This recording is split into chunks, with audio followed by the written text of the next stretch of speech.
সমুদ্রপথে জীবনের ঝুঁকি নিয়ে ইউরোপে অবৈধভাবে পাড়ি দিতে গিয়ে ২০২৫ সালের প্রথম ৬ মাসে প্রাণ হারিয়েছেন অন্তত ৭৬০ জন অভিবাসন প্রত্যাশী। এদের মধ্যে সবচেয়ে বেশি সংখ্যক ছিলেন বাংলাদেশি নাগরিক।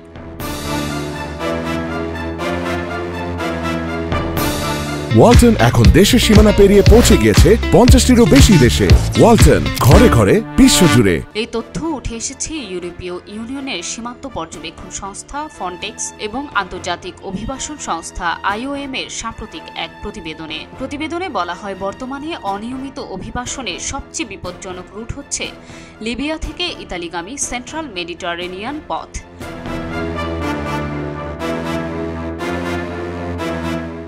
এ পথ ব্যবহার করে যাত্রার হার বেড়ে দাঁড়িয়েছে ২৯,৩০০-তে, যা আগের বছরের তুলনায় ১২% বেশি।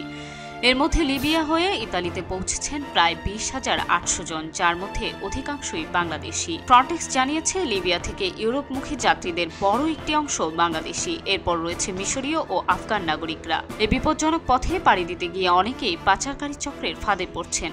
কেউ প্রাণ হারাচ্ছেন, কেউ নিখোঁজ। ২০২৫ সালের প্রথম ৬ মাসে ইউরোপে মোট অনিয়মিত অভিবাসনের সংখ্যা কমে ৭৫,৯০০-তে দাঁড়ালেও মৃত্যুর মিছিল থামেনি।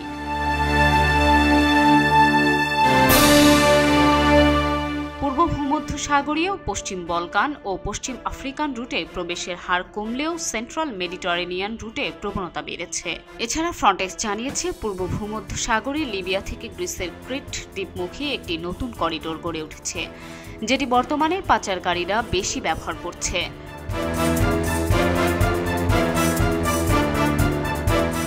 পশ্চিম ভূমধ্যসাগরীয় রুটে অভিযান বেড়েছে ১৯% এবং শুধু জুন মাসেই অবৈধ প্রবেশ দ্বিগুণ হয়েছে।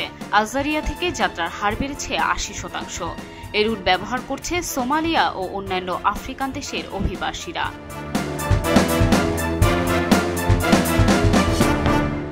এদিকে ইংলিশ চ্যানেল রুটে যুক্তরাজ্যে প্রবেশের চেষ্টাও বেড়েছে ২৩%।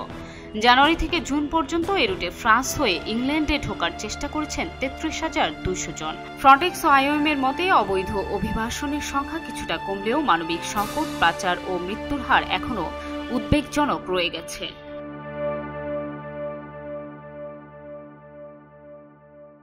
পক্ষপাতের ভিড়ে আজ থেকে কোনো পক্ষ নয়, খবর হবে নিরপেক্ষ। বানোয়াট তথ্যবাদ, খবর হবে নিখাদ। ভেঙে গুজবের শিখ, খবর হবে নির্ভীক।